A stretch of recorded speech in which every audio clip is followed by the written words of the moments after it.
there is no Christian who thinks the resurrection narratives are not important. No one's ever going to say, who cares about those? It's fundamental, right? And each of the four Gospels has a different account of the resurrection. They have very important points of contact. Let's not forget those. They all agree that Jesus was buried in a tomb. All four Gospels mention Joseph of Arimathea. All four of them either say that a stone was rolled in front of the tomb, or they imply it was because the stone is rolled away later. All four have one or more women present on Easter Day, as we would call it. But there are some fascinating differences that we often fail to notice.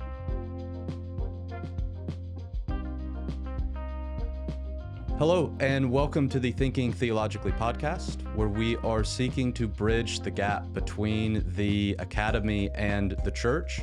This is another one of our conversation episodes, and we are joined in this episode to talk about things related to Synoptic Problem, Q, why Matthew, Mark, and Luke are so similar, by Dr. Mark Goodacre. Dr. Goodacre, thank you so much for joining us. Absolute pleasure. Thank you for the invitation. Dr. Goodacre, I mentioned to this beforehand, and I kind of wanted to mention to our audience, you and some of your work in your podcast is really why we're here doing some of the stuff that we're doing. It got me interested in Gospels and scholarship and historical Jesus related things. So I'm excited to have you here on the podcast. Yeah, thanks. And it's really nice when people tell me that they've listened to my podcast, because in some respects, podcasting can be quite a lonely business, and I'm desperate to do more of it. So I now that I'm out of university administration, which I was caught in for 4 years or more, now I actually have a little bit more time on my hands. And so one of my first priorities is to get back to the podcast and to release more material. So hopefully there should be a lot more coming up. That's awesome. That's awesome. So I definitely want to recommend for those that might be listening or watching this to go check out Dr. Goodacre's podcast, the NT Pod, and you go back to the beginning and just watch through or listen through all of them. I think it's really great. Dr. Mark Goodacre is a professor of religious studies at Duke University. He earned his MA, MPhil, and DPhil at the University of Oxford. His research interests include the Gospels, the Apocryphal New Testament, and the historical Jesus. Goodacre is the author of 5 books, including The Case Against Q, Studies in Markan Priority and the Synoptic Problem, Thomas and the Gospels, The Case for Thomas's Familiarity with the Gospels, and the 4th Synoptic Gospel, John's use of Matthew, Mark, and Luke. He is well known for creating web resources on New Testament and Christian origins, including his podcast, the NT Pod, that I mentioned a moment ago. Goodacre has acted as consultant for several TV and radio programs, including The Passion on BBC and HBO, Finding Jesus on CNN, and Jesus, His Life with History. With that being said, a couple of additional questions that we ask everyone that we have on the podcast to try to get to know you a little bit more. So what is it that got you into biblical studies and gospel and historical Jesus research? It's a good question. I asked myself this because I kind of just stumbled into it, like I think a lot of people did. I didn't grow up thinking I wanted to be a professor of anything, let alone studying Christian origins. But I suppose, like a lot of people, it did begin for me with a route that I saw into Christian ministry. I was planning to be a minister in the Church of England. I was brought up in the Church of England, and I went away to study theology because I thought I was doing that with a view to going into the church. Well, somewhere along the line, I abandoned that. And I abandoned the idea of becoming a minister. I realized that I didn't have a call to do that. But meanwhile, I was really loving studying the Bible, theology, religious studies, the whole thing, with a special interest in the New Testament. So I then found my way into graduate school, as we call it here in America, but back in England, where this was, we just called it being a postgraduate, and Yeah. I actually continued to fall in love with studying the New Testament. And then later on, I think I always called myself a New Testament scholar in those early days, but later on, what happened is I realized that the New Testament, quite a short collection of stuff. And there's a bunch of really interesting other early Christian literature outside of the New Testament. So in recent years, I've been expanding into looking at especially non-canonical gospels, but not just non-canonical gospels, but other things like that. So that's a sort of quick whistle stop tour of how I got from there to here. But Hmm. like lots of academics, it's more something you fall into than something that you plan as a career.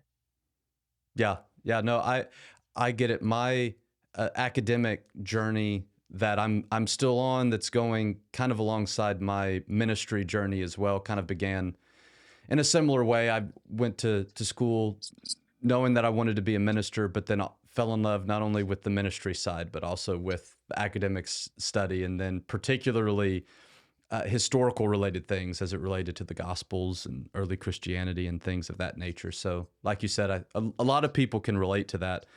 A second question. So, when you're not doing your academic work, teaching, writing, podcasting, what else do you enjoy to do? Do you have hobbies? I suppose my three biggest obsessions outside of the academic work are ABBA, the pop group, who I am obsessed with. I go to ABBA Voyage uh, as often as I can in London, which is an amazing Okay. digital show. Really excellent. I'll be going to the third anniversary show soon. Second one, Nottingham Forest, is my soccer team in England. I've supported them since I was a child, and we're currently having the best season since I was a child. So Okay. that is exciting. And I am also kind of obsessed with Doctor Who, the British science Yeah. fiction show. I absolutely love that, and it's, I've seen every episode and I listen to podcasts on it and so on. So they're probably the things that keep me entertained outside of doing Yeah. this job. Yeah. I I want to say, just kind of in recommending some of the stuff that you put on online, I appreciate some of the ways that you interact with uh, pop culture as Mhm. well, especially things that are put out about Jesus in particular, but other ways that uh, Jesus and faith and things intersect with some of Well, that one pop culture. Yeah, well, one thing that it was for many years very unpopular in the academic community was Jesus films, and I'm really obsessed with Jesus films too. I teach a course on Jesus in film. I like reviewing Jesus films. I love watching Jesus films, even the really bad ones, because they can still stimulate your imagination. And for years, people really frowned on this. I mean, it was regarded as like not proper scholarship, but I'm much happier with where we are now in scholarship because lots of people do see the value of studying Bible films. I mean, there's a fantastic book. I just happen to have it on my desk here, 100 Bible Films by my friend Okay. Matthew Page. It's made by the it's published by the British Film Institute. Absolutely excellent introduction to this, and it shows that you can do really great academic study of Jesus films. So that's one thing that I'm really enjoying, and I've kind of pivoted recently to doing like hot takes on Jesus films that I go and see. I recorded several on The Chosen, which lots of Hmm. people would be familiar with, but also other things like the new film, The King of Kings. So I love doing that. It helps my imagination when I'm looking at the New Testament to be thinking about how it's depicted in these films. Yeah, yeah. I want to say regarding hobbies and things, I'm really jealous. I'm a big Duke basketball fan, and so I'm really jealous that you reside there on campus. I got to visit once. I went to their summer basketball camp one year when Oh, I was cool. in high school, so I got to Mhm. spend a week on campus, and that's kind of the highlight of my. I've got in my office, I've got a basketball that Coach K and their team at that time signed, and Oh, that's So, cool. You uh, know, the sad thing is though for us on the faculty of Duke is it's still really difficult to get tickets. oh, I imagine. And I mean, I made the mistake of not going on the wait list to get a season ticket when I first came here, and now that I've been here 20 years, I would have been in with a chance of getting one. So more fool me on that front. But it's fantastic the spirit around when Duke are playing, and Hmm. I just the other week. I went to watch the game in the Devil's Craft House, which is the sort of bar that they have on campus, and it's so exciting watching it with a bunch of really really passionate students, lots of them dressed Yeah. in Duke blue. It kind of lifts your spirit, especially when Duke win. Yeah, I had them picked in my bracket to win it all this year. I was a little Yeah, disappointed, yeah, but everyone was absolutely gutted here. uh, all right, let's go ahead and move on to the topic at hand here. We're wanting to talk a little bit about the synoptic problem Q, which is in essence questions why are Matthew, Mark, and Luke so similar? That's a Hmm. very Yeah. basic definition of what scholars call the synoptic problem. And so I want to begin by letting you just briefly describe for us what the synoptic problem is in the first place. Yeah, I mean it's pretty straightforward to define, thankfully. It sounds, if you've never heard of it, like it's crazy complicated, but actually it's really straightforward. The optic bit of the synoptic means looking at, and the syn bit, SYN, means together. So it's all about looking at the gospels together. And when you look at the gospels together, you notice that there are tons and tons of verbatim agreements between Matthew, Mark, and Luke. And there are tons of verbatim agreements between Matthew and Mark, and there are tons of verbatim agreements between Mark and Luke, and there are tons between Matthew and Luke. And there's also significant agreements in order across those three. So the synoptic problem is, how could that have happened? How could we end up in this situation where you've got three gospels frequently agreeing with one another, also often disagreeing with one another, and having these similarities in both content and order? That's roughly what the synoptic problem is, and it's fascinating. So we'll continue with that line of thought. So how do scholars tend to try to explain how they agree with one another? Because obviously, I imagine that most people watching or listening can think, well, there's more than one way that you could get such verbatim agreement between Hmm. three books written semi close together, but not exactly at the same time over a Hmm. period of 30 years or so, depending on when you date the Gospels. And so, what are some of the ways that scholars will go about explaining that agreement? Well, perhaps the easiest thing to start with is to say the most fundamental question would be, which is the first of the three synoptic gospels? If you're accepting that there must be a literary link of some kind, and we do insist there has to be a literary link of some kind, you cannot get that kind of agreement through oral tradition. You can't get that kind of agreement just because if you had, like, sometimes the popular view is three separate views of police accident will come out with different things. No, no, no, that just doesn't work with this. You're talking about entire paragraphs identical. That means literally copying somewhere. So we've got that. So one question then is, could we ascertain which of the three is the first? And the vast majority of scholars have concluded that Mark's gospel is likely the first of the synoptics to be written. I strongly agree with that. Early in my career, I heard a scholar called William Farmer, who became a good friend over, until his death in 2000, 2001, round about then. I heard him saying that the problem with the theory of Mark and priority is that there are no new arguments for it. No one's come up with any new arguments for it. And the young me thought, challenge accepted. And so I tried to come up with fresh arguments for Mark and priority, because I thought, if I'm so convinced about it, there must be more arguments there that haven't been presented before. So I wrote an article in 1998 called Fatigue in the Synoptics, in which I argued that you can see in the way that Matthew uses Mark and the way that Luke uses Mark certain moments where they change bits of their source at the beginning of a passage, but then drift into the wording of the passage as you go through. And since you could find lots of examples of this in Matthew's use of Mark and lots of examples in Luke's use of Mark, but you can't find any in Mark's supposed use of Matthew or Luke, I thought, okay, I think we're onto something here. So that's one fresh argument that I brought forward. And it drew on, the term wasn't mine. I adopted the term from Michael Golder, but he didn't use it as an argument for Mark and priority.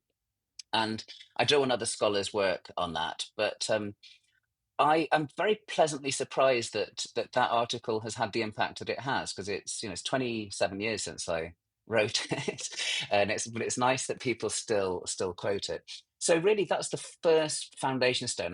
When I wrote my book, The Case Against Q, which you mentioned, I called chapter 2 "Setting in Place the Cornerstone," and it was all about building on the idea of Mark and priority. But if Mm-hmm. you are going to build on the idea of mark and priority, you've got to establish mark and priority first. So I think that's the fundamental piece. That's the key bit of the puzzle that you've got to get in place first of all. Yeah, the idea of literary fatigue. I've been thinking about that recently. Actually, I've been reading James Barker's book on writing and Yeah, rewriting the Gospels. I know you did the um, uh, introduction, or you yeah, had a forward. Yeah. forward to the, and I've been reading that and enjoying that. I'm looking forward to the book that you have coming out about John and the Synoptics as well later on Mhm. this year. But I thought that idea of the literary fatigue of when you're copying something down, you're kind of making changes and alterations, and in the way that you're telling the story, how you kind of tire out at the end. And I, where my mind went was, I see that when I write a sermon. So there Mhm. might be some kind of thread that I'm trying to tie through the sermon, and it starts out very strong. And I notice in my writing, by the time I get to the end of writing that sermon, I've almost lost this thread and I have to be, so when I'm writing, I have to be very intentional when I go back and rework it of, okay, I kind of lost it here in the middle, and let's keep kind of working it through. And that was the illustration that came to my mind. Yeah, you do see it in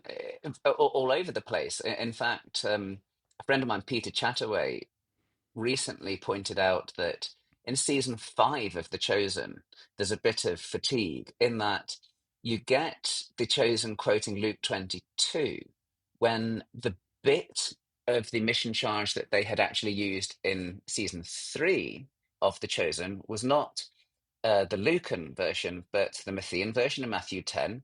So you in The Chosen, you get Jesus referring back to something he's not actually said. Because they're looking at Luke when they're in season 5, but they were looking at Matthew when they're in season 3 for that particular bit, the mission discourse. But you see it all over the place. It's you get versions of it when you see continuity errors in film and TV. So that was one of the things that put me onto it, and I suppose that is the value of popular culture, because it can help you think about Mm-hmm. the Gospels in fresh ways. So one of the ways, and we've talked about this in other episodes on the podcast, that scholars will go about explaining some of the agreements. You mentioned the cornerstone for most Mhm. is Mark and priority. That Mark was written first.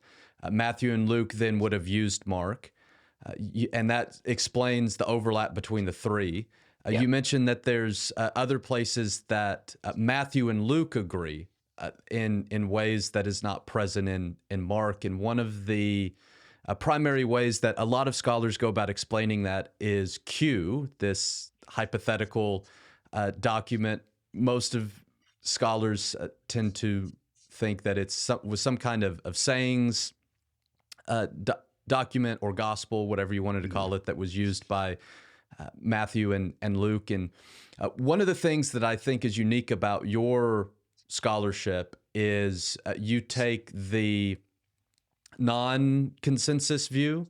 It's like I said, it seems that the consensus of most scholars is Q, and that might actually be changing. I've kind of noticed there's been a lot more work that has come out with the Farrer hypothesis and thinking a little differently. But I'm kind of jumping ahead a little bit.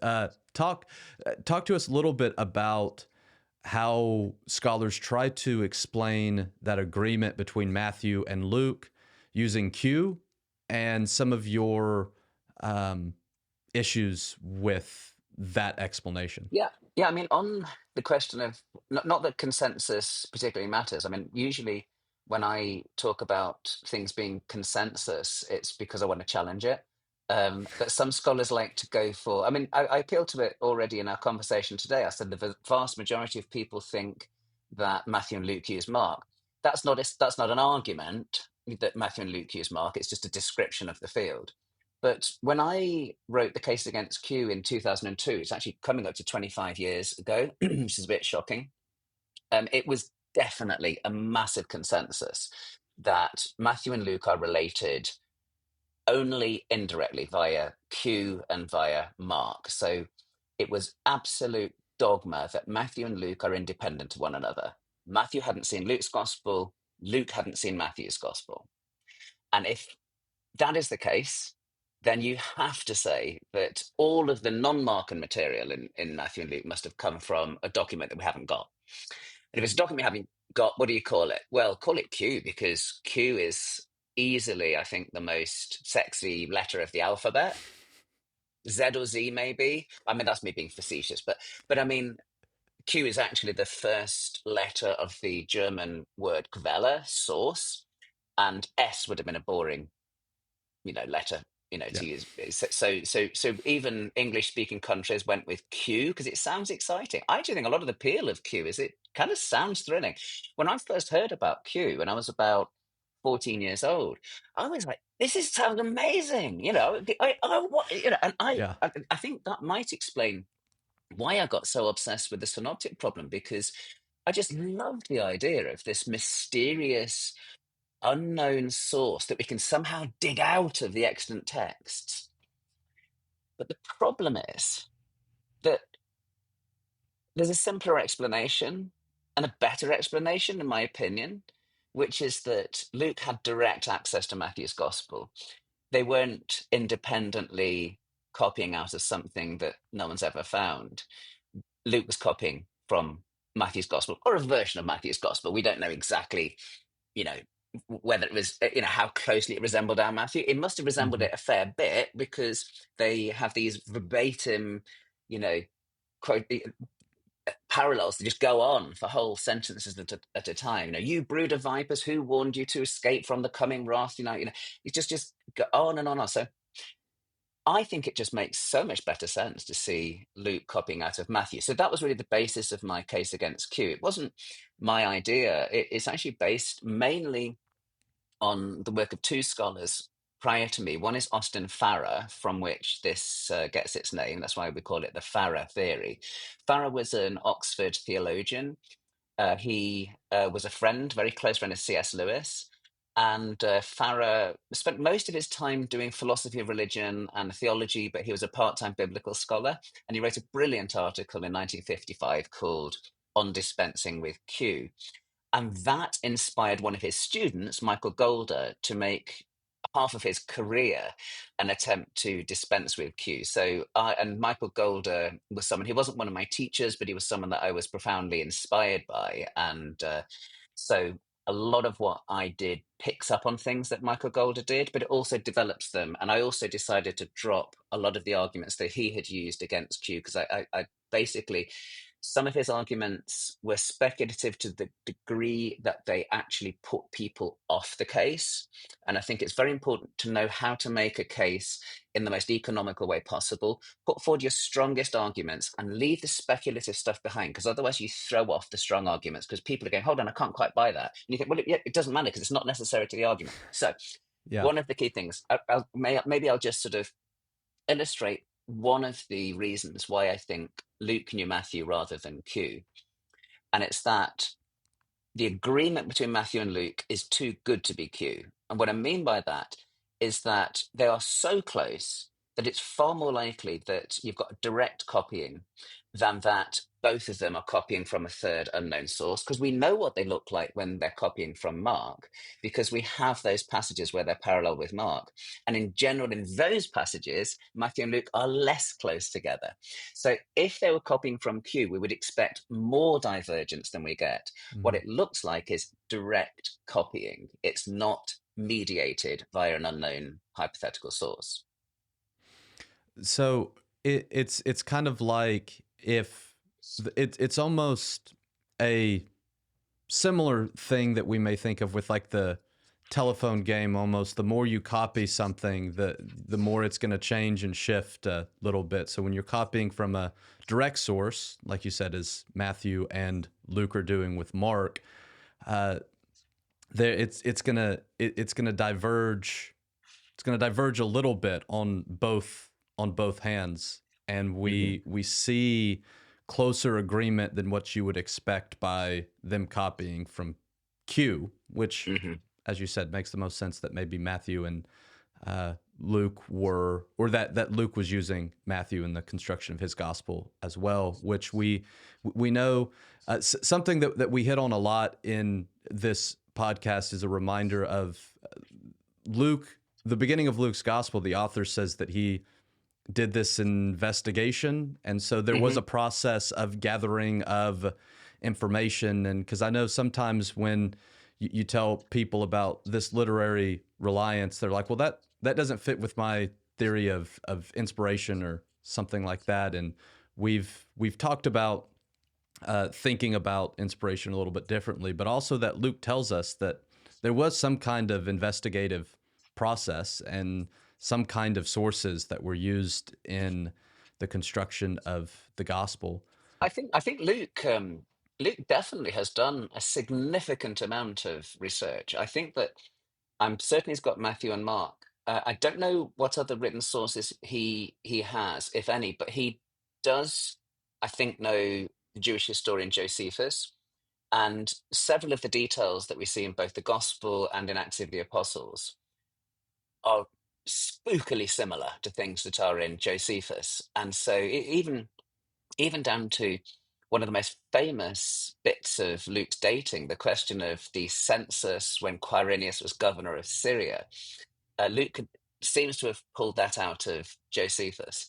And that means he's really spent time kind of thinking about these materials. And lots of the fresh material, stuff that's in neither Matthew nor Mark, lots of it has plausible elements. Like he has place names from Galilee and Judea that we know existed. So he hasn't just made up the names of these places.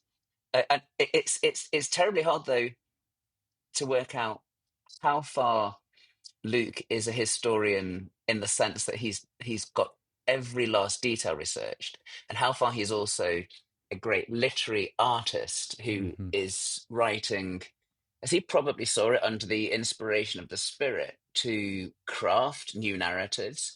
I tend to be on that bit of the spectrum that thinks that Luke was a gifted literary artist, that he does create or embellish fresh stories. But obviously that's a controversial one, because some people think that Luke is just a kind of major sources guy. He's just, everything has a very, precise source.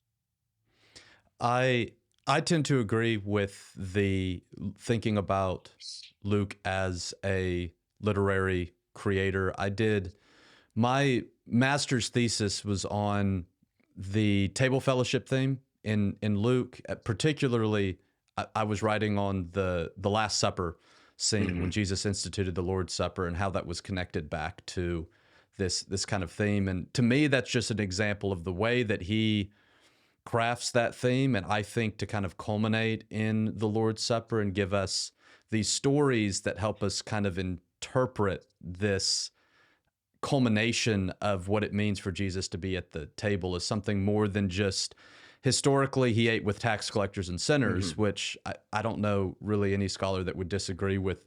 There's some, that piece is historical, but the way that he's weaving that into this larger story with these other themes is something that I do think is beyond mere Yeah, and history. Luke, yeah, absolutely. And Luke just loves stories about table fellowship. I mean, the gospel's full of them.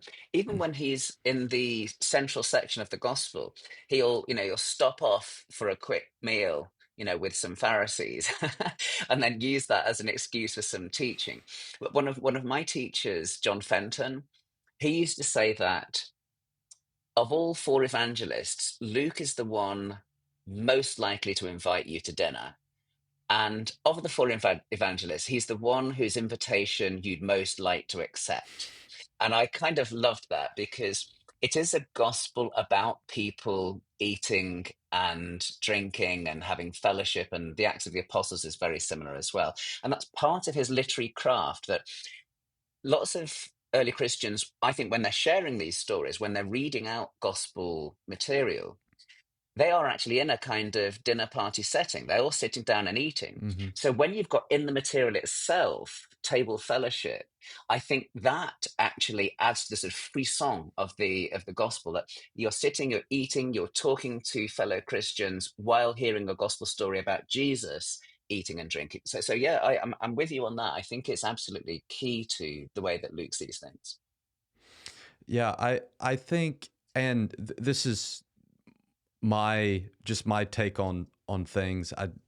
I think that when Luke is writing, particularly with the Lord's Supper, I think it might have started becoming more of a maybe more of an almost you could say an institutional thing. I think you see that with some of the worship type liturgical language that ends up developing around the Lord's Supper. And so sometimes I've wondered if maybe Luke is seeing a kind of move away from some of the fellowship and the shared life that characterized the early church, because he emphasizes that at the beginning of Acts too. They had Yeah. everything in common, and I wonder if maybe that's starting to go away, and Luke's kind of riding into a little bit of a situation of trying to get people back to maybe more of a shared life that was Hmm. present early I on. think, yeah, I think that's probably true. I think a lot of what's going on in Luke's gospel and in Acts is it's an attempt to pull people back. But I mean, I think I'm a relatively late dater on Luke and Acts. I think that they're probably written in the early second century, not quite in the first. And I think one of the things that the author is trying to do is he's trying to evoke the sense of what it was like in that first Christian generation. So he like he characterizes the Christian movement as the way, and like in Acts of the Apostles, he uses that term the way. That's the way that early Christians are described, and it's the same word in Greek, hodos, as road. And Luke's Gospel and Acts of the Apostles, they're both road movies all the way through the gospel, people are on the road. You think of the most famous stories in Luke's gospel, they happen on the road. The Good Samaritan happens on a road, the prodigal son happens on a road, the road to Emmaus, it's got road even in the Hmm. title. The whole of the central section of Luke's gospel is Jesus setting out on this road with the disciples, the road to Jerusalem. So I think one of the things Luke is doing there is he's trying to evoke those early years of the movement. It's what Christians have carried on trying to do throughout time. You can talk to Christians today who what they're trying to do is say, I just want to get back to the New Testament. Luke's the first person who does that. He says, let's get back to the early days. Let's evoke, this early years of the movement. And to me, it's testimony to the author's success in doing that, that people think that he's writing earlier than he is. Of course, that it could be that I'm wrong and that he is writing early, but I think it's more. This is the perspective of someone who is a second, third generation Christian who's looking back at the first generation. Hmm. In this discussion of Q and the reliance of the synoptics on each other, something else that I appreciated that you said was you made a comment that the scholarly consensus isn't really an argument, it's just a description of the field. Hmm. And I know that's something that we try to push here on this podcast, and talking to a lot of Christians who can be sometimes weary of scholarship because there's things that they don't agree with, and we're Yeah. like, you don't have to agree with everything that's the scholarly consensus. And like you said, it's the description of the field, but that also shifts as Hmm. well. There's things that within scholarship uh, change over time, and there's always scholars that push back against some of that consensus, and which is one of the reasons that I appreciate your work of even if someone wants to say no, I think Q is a better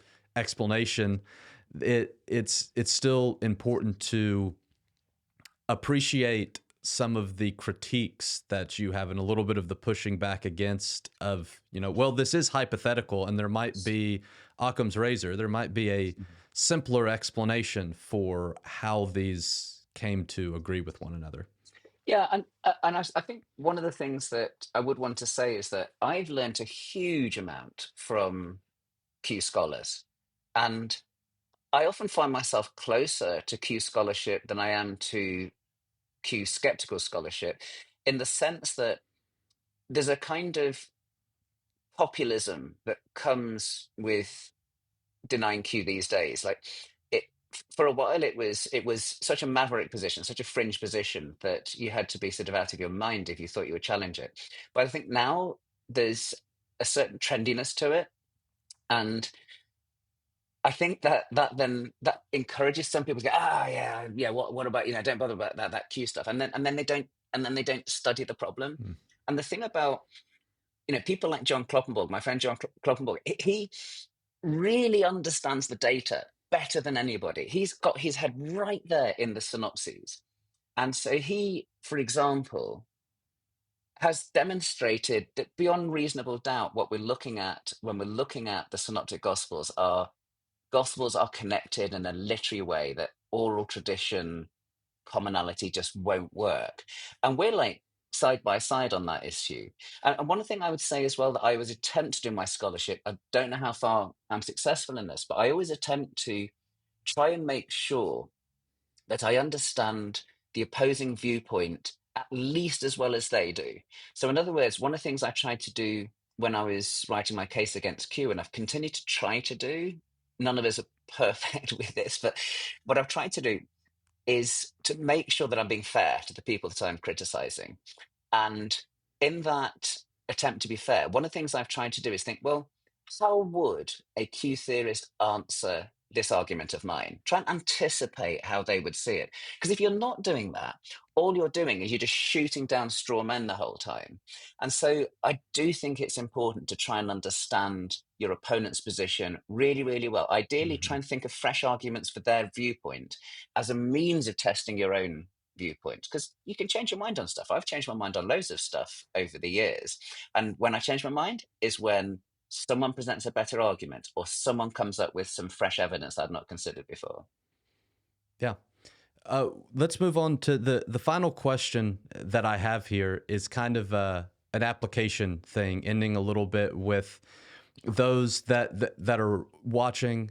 Why this discussion, I think, for Christians and for churches is important and helpful in our understanding of the Gospels. And so I want to let you speak a little bit on maybe a story or two that are found in the synoptics that our understanding and interpretation is enhanced a little bit by thinking through their literary reliance. Hmm.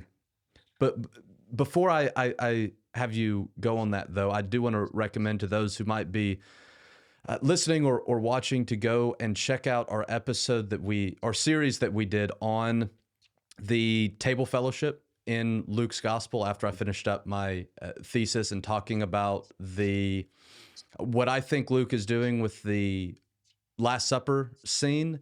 And that's heavily based on what Luke does that is unique. So, looking Okay. at the way that he diverges from Matthew, Mark, and even the tradition of Paul in 1 Corinthians 11, which predates all of them. And Hmm. I think that the author has knowledge of because there's some interesting agreements Yeah, between definitely. those two that you. But that's a much longer case than what we're going to do here, but an example of how the conclusion that I come to Hmm. is heavily based on seeing some literary Hmm. reliance there. So I'll let you, probably much better than I have, give us some examples of how this is important or helpful. Yeah, there's so many you could choose from. Maybe maybe the most appealing one would be to draw attention to the resurrection narratives, because there is no Christian who thinks the resurrection narratives are not important. No one's ever going to say, ah, who cares about those? It's fundamental, right? And each of the four gospels has a different account of the resurrection. They have very important points of contact. Let's not forget those. They all agree that Jesus was buried in a tomb. All four gospels mention Joseph of Arimathea. All four of them either say that a stone was rolled in front of the tomb, or they imply it was because the stone is rolled away later. All four have one or more women present on Easter Day, as we would call it. But there are some fascinating differences that we often fail to notice. So, just to take the most fundamental one on first sight, when does Jesus leave the tomb, and when does the stone get rolled back?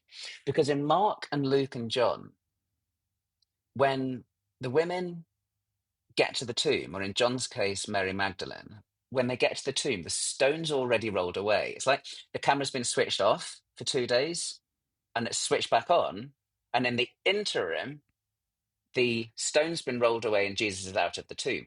You might assume he's gone out of the front door in Mark, Luke, and John, but it doesn't say. Mhm. But then we read Matthew's gospel, and when the women get to the tomb, which has been guarded, it's still sealed shut, like actually literally sealed shut. And an angel comes down, and then the stone rolls away, and there's no one in there.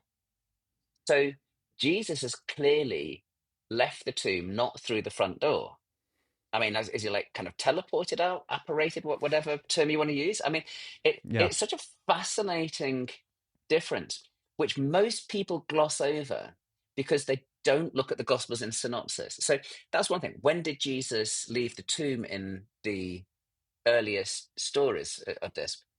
And then I suppose, you've got the related question of who was there, because all four agree Mary Magdalene was there.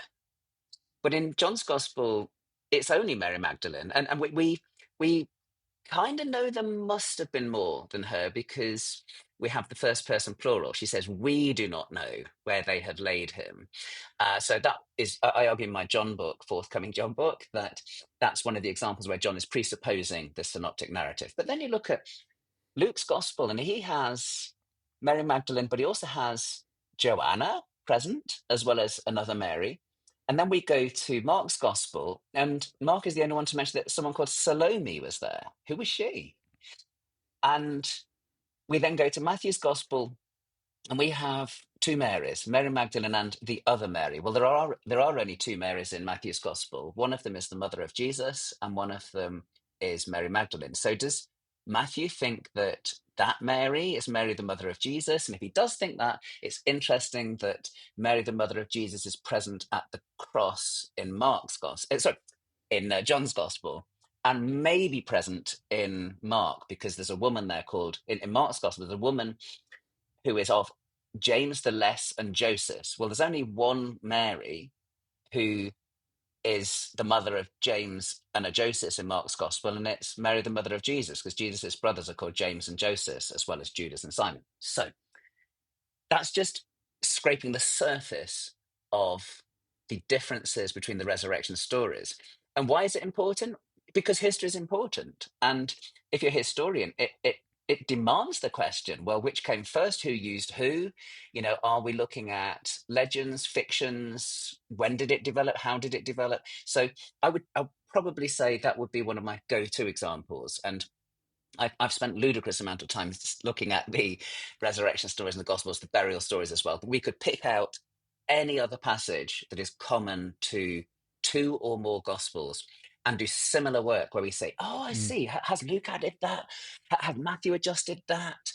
Has Luke kind of corrected this back to an earlier version?" And so on and so on. And the case that you bring up on table fellowship on the Last Supper, Luke's Last Supper narrative, fascinating, considering that it has some parallels with Paul, which clearly is the earliest version of the story. Does that suffice as a good go-to passage Yeah. for looking at similarities and differences and why they're important? Yeah, I think it does a good job of illustrating how thinking in this way can be helpful, and especially kind of unlock a new level of thinking through some of these stories, because a lot Hmm. of the times we're reading through a gospel and I think we pass over them, or we've kind of created in our minds a version of the Last Supper or of the resurrection that kind of conflates the four gospels that we Yeah. have, and they're doing different things. They're telling stories in different ways, and at times for different reasons. You know, Matthew, when Jesus resurrects you have, or when Jesus dies, you've got people coming out of their tombs, Yeah. and it gets dark, and he's using some Old Testament apocalyptic type language. Well, that Hmm. fits very well with what Matthew's doing throughout the rest of his gospel, Yeah. and what he's doing with Old Testament uh, texts in and of themselves, but also imagery and allusions, and it fits very well. And that's not what the other gospels are trying to do. They're working in different ways. So, Yeah. I mean, I always think that there is some scholarship which is synoptic blind. In other words, there's some people who don't are unable to see physically. They're unable to see in three dimensions. They have two working eyes, but they're not working in concert with one another. It's actually quite a common condition, and a lot of people don't realize how common it is. And there's a version of that with the Gospels. Some people are synoptic blind. They're not actually able to see the Gospels in synopsis. And they're poorer for it because when you actually look at the Gospels in concert with one another, you actually get a richer understanding of each one. I also extend this to John. I mean, my forthcoming book is called provocatively The Fourth Synoptic Gospel, which was the publisher's suggestion. So I've got plausible deniability on that. But the point is that when you look at John alongside the synoptics, our understanding of John is enriched. And I mhm. think personally, it's enriched much more than if you put it alongside some hypothetical document you've just made up, like the sign source or some oral tradition that's lost forever. It's much more informative to look at it alongside what we actually have rather than making up sources. That sounds terribly disparaging. I apologize for that, but that's kind of how I feel about those things. It's just so much better to work with what we have than with what Mhm. we've hypothesized. Well, Dr. Goodacre, thank you so much for joining us on this episode. I could continue to talk about gospel related stuff all day, as I'm sure you could as well. Yeah, But thank you for who are watching or listening to this as well for joining us here on the Thinking Theologically podcast. Make sure to check out this episode as well as all of our other content on our website, thinkingtheologically.org, or on any of our social medias: Facebook, YouTube, Instagram, TikTok. Anywhere, we probably have some kind of content or videos up there as well. Also, make sure to subscribe to Thinking Theologically through our website or through Apple Podcasts. We'll have a bonus question here from Dr. Goodacre talking a little bit about trajectories in gospel studies that he's excited about. I want to thank you again for joining us, and that's the episode.